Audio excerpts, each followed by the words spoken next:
Hey everybody, saigancat here. It's collection video time because I finally got some stuff in, and I feel that you can't see it, but there's stuff right here. In case you hadn't guessed, it's Fatal Fury collection video time because I finally got in the shock boxes and artwork for my MVS copies of the Fatal Fury series, and I finally have the entire series on MVS. So we're going to show them off, as well as a couple of other things from my Fatal Fury collection. Those of you who have been around my streams for a while know that occasionally I will pop on and do some Fatal Fury, and I've done a bunch of Fatal Fury videos before. I have single credit runs of Fatal Fury 1 and 2. I have a level 8 secret boss clear on Fatal Fury Special.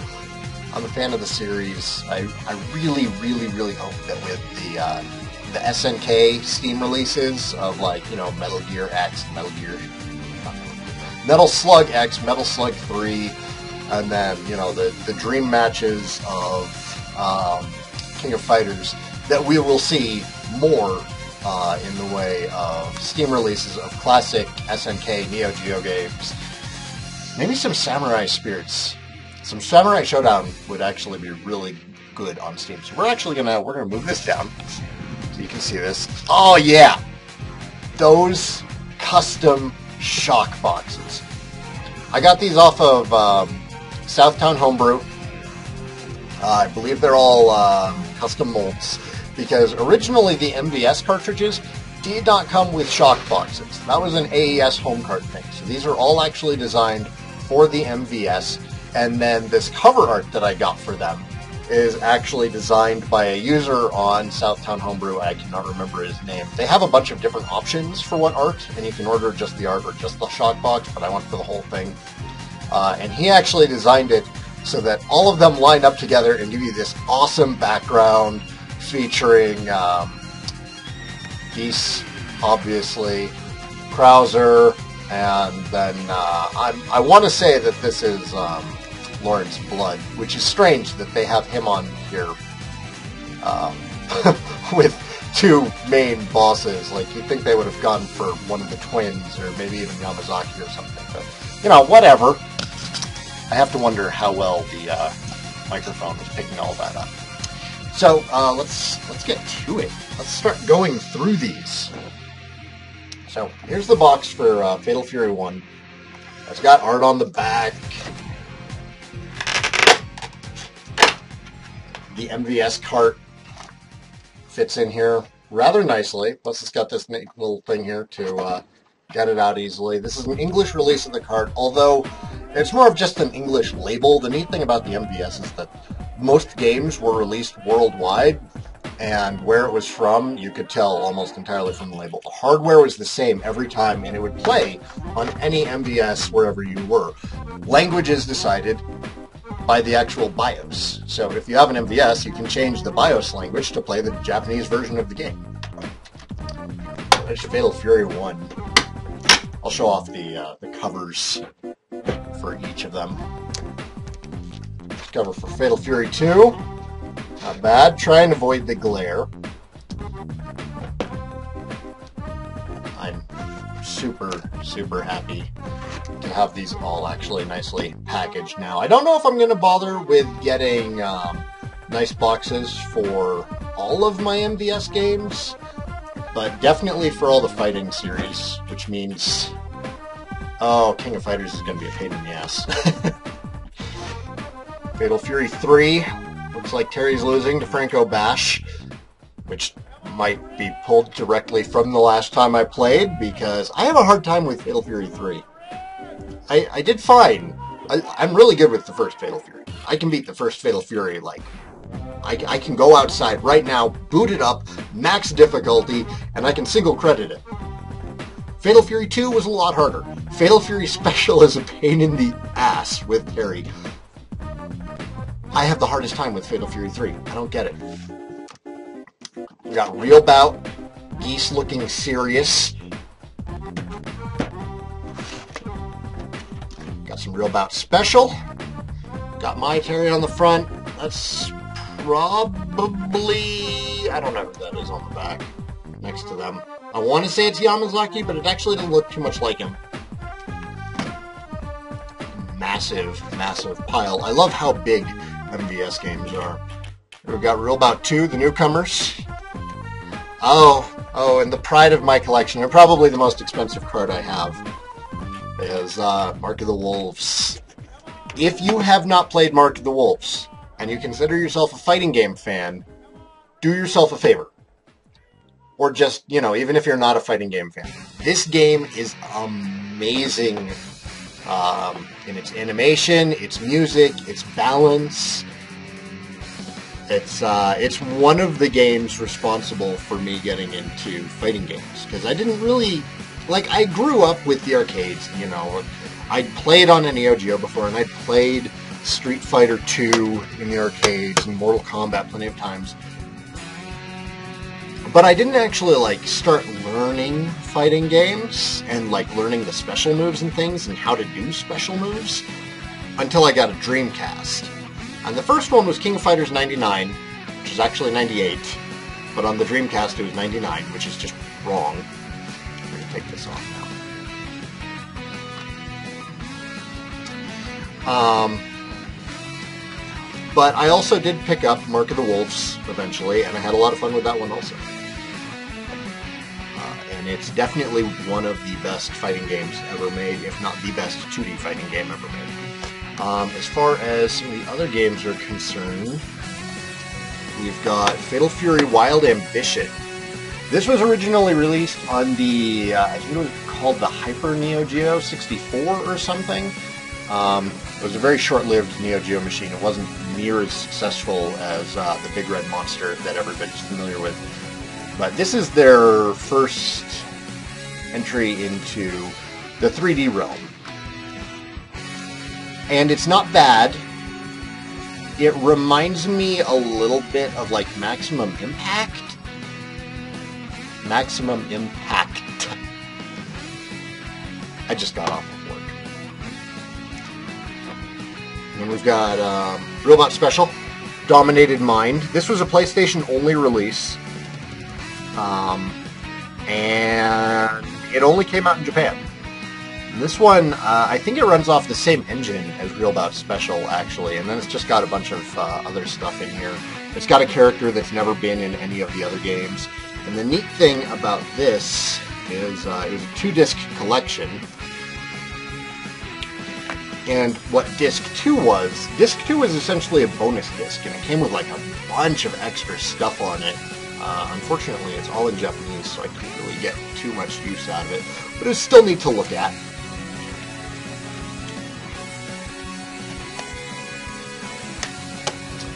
I've also got the handheld games. We're going to go from...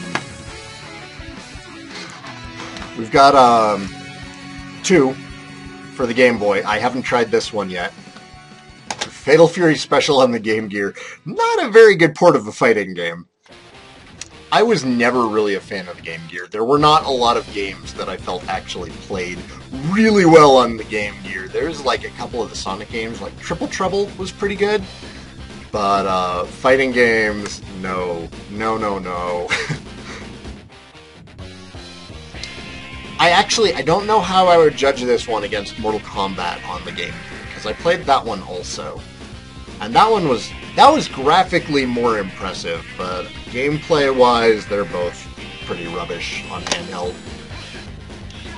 Now, as far as a good handheld fighting game is concerned, Neo Geo fans will agree.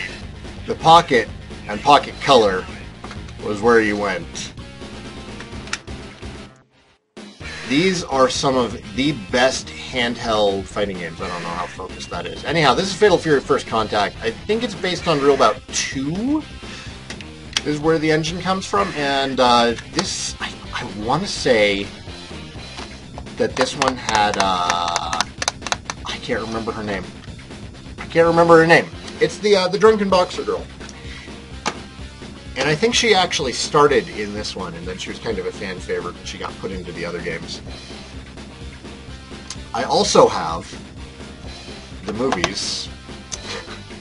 Both OVAs, Double Impact, which was Legend of the Hungry Wolf, and New Battle, which are mostly canon. If you're not a Fatal Fury fan, it's probably not worth watching these unless you're really into bad 90s anime. There's some weird things about it, like in the first one, Andy's hair is blue for some bizarre reason, and they also repurposed Lily to be a love interest for Terry, and that's strange. Lily Kane, or Lily Khan, I guess it's actually pronounced, in the games, Lily is actually Billy Khan's sister, and they were taken off the street by Geese Howard and raised when he saw Billy's ability with a bow staff, and that's why Billy is actually so loyal towards Geese, is he's essentially a father to them. You know, he took them off the streets, fed them, clothed them, educated them, turned Billy into a champion of the King of Fighters tournament before it went worldwide, back when it was still being held in Southtown. And in this, they turn Lily into this kind of tragic damsel figure for Terry to try and rescue, and it's kind of weird. And aside from that, these would actually be much closer to being canon. There is there's also a kid in the second one. I can't remember his name. It's like Toby or something, and I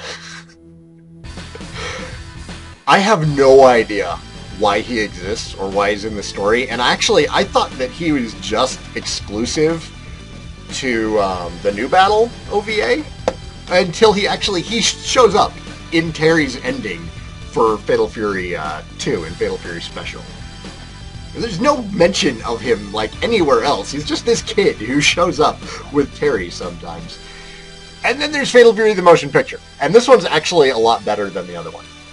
This one's pretty enjoyable to watch. The action scenes are way, way better. There's gotta get some fan service in there here. I'll share with everybody. Yeah, that's ladies and gentlemen. Secretly, like just between us, more of a Blue Mary fan. Mine's okay, but Blue Mary.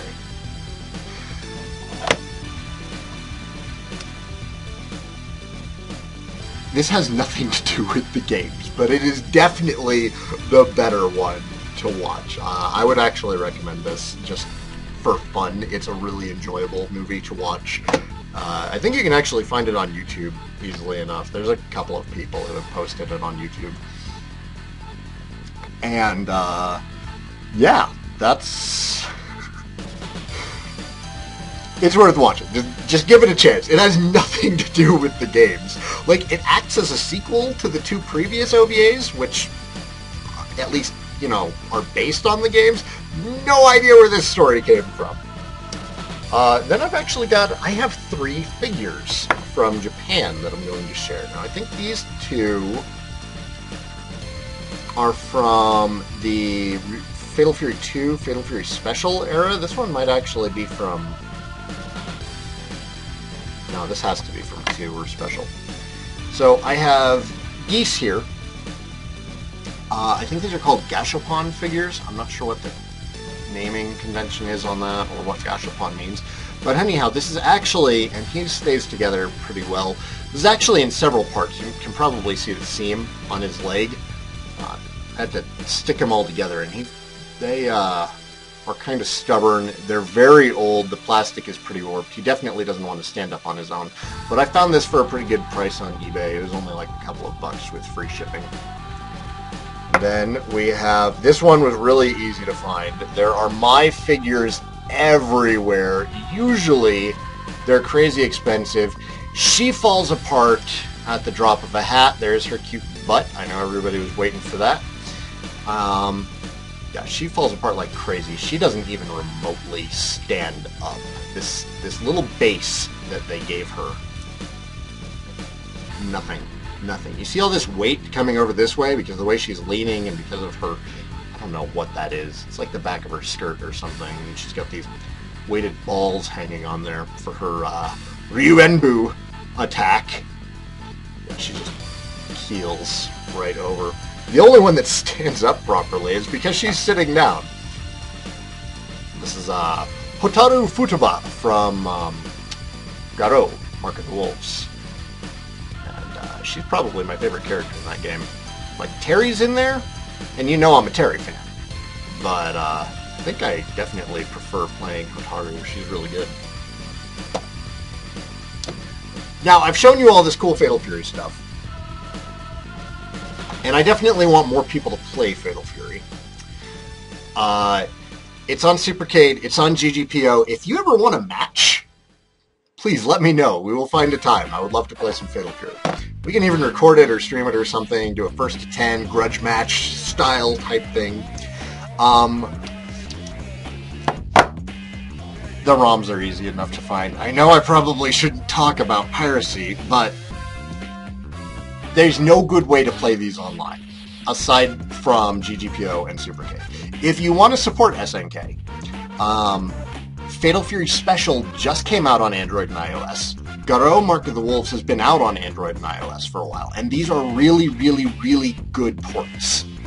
The touchscreen controls, some people can play off the touchscreen. They've added, you know, some simple buttons like Smash Brothers style special attack button, where it does a special attack just based on which direction on the D-pad analog stick touchscreen thing is pointed. And that works okay for Special. Not so much for Mark of the Wolves. I had a little bit of trouble with that one. But all of the SNK mobile games seem to be compatible with Bluetooth controllers. So if you've got like a DualShock 3 laying around, that will totally work. And they're only like a couple of bucks these days. Special just came out and it's only like $4. Way cheaper than anything SNK or Square Enix ports. More recently, and these should be moderately easy to find, at least the first one. I don't know about the second one. There are the Battle Archives collections on the PlayStation and PlayStation 2, and each of these have, well, they should have put Mark of the Wolves on here, and they didn't. And it's really frustrating to me, and one of the reasons that I think that they didn't is because in Japan, Mark of the Wolves got a PlayStation 2 port anyways, so I don't think they had a reason to put it on here. But, one has 1, 2 Special, and 3, and this one has Real Bout Special, and Real Bout 2.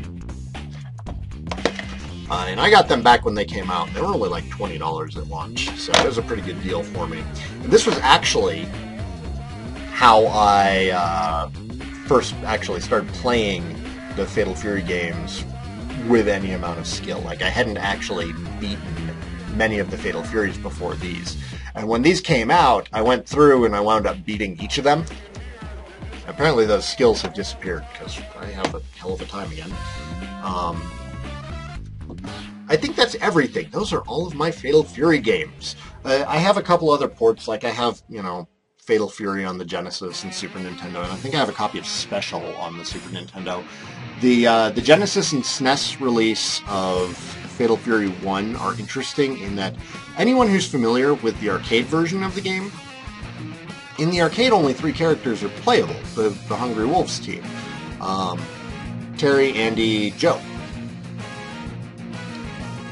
On the home console, though, they actually made the other characters playable. They took out characters on the Genesis version, because I think they were... The Genesis version looks and sounds better, in my opinion, and I'm wondering if they just had memory constraints, so they took out... I think it was Billy. I think Billy is missing from the Genesis one. And then on the Super Nintendo one, I think everybody is on there, and they're all playable. I might be wrong about Geese. Geese may not be playable. But, it's a fantastic series to get into. It's not an overly complicated fighter. As far as fighting games go, I'd say that Fatal Fury is a pretty good one to get into. The only problem is, most of the Fatal Fury series, up until you get to, like, Mark of the Wolves, it's got a lane system, or at least a sway system, where you can move out of the way of projectiles, or just, you know, jump back to the background and fight there instead. That hasn't really been done with any other 2D fighters, but still, fantastic series to get into. Most of the games are really cheap or available on Xbox Live or something, and of course, there's always emulators. And if SNK wants me to stop using emulators for my Fatal Fury games, then they'll start putting them on Steam. Anyhow, this is Saigan. 2 Questers rests in 2 days. Madness! Alright, I'm gonna go. Thanks for watching, everybody. I will see you all next time.